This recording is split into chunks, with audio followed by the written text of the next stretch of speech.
কায়াস রাদিয়াল্লাহু আনহু বলেন, একদিন ফজরের সালাতের সময় ইকামত দেয়া হলে আমি রাসূলুল্লাহ সাল্লাল্লাহু আলাইহি ওয়াসাল্লামের সঙ্গে ফজরের সালাত আদায় করলাম। সালাত থেকে ফিরে রাসূলুল্লাহ সাল্লাল্লাহু আলাইহি ওয়াসাল্লাম আমাকে সালাতরত দেখতে পেলেন। রাসূল সাল্লাল্লাহু আলাইহি ওয়াসাল্লাম বললেন, হে কায়েস, থামো, একই সাথে তুই সালাত আদায় করছ। আমি বললাম, হে আল্লাহর রাসূল, আমি ফজরের 2 রাকাত সুন্নাত আদায় করতে পারিনি।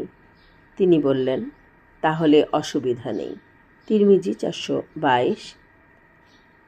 আস-সাওয়াক রাদিয়াল্লাহু আনহু, ইবনে মাজাহ 1154। মহানবী সাল্লাল্লাহু আলাইহি ওয়াসাল্লাম ফজরের 2 রাকাত সুন্নাত কখনোই ছাড়তেন না। বুখারী 1106। আয়েশা রাদিয়াল্লাহু আনহু।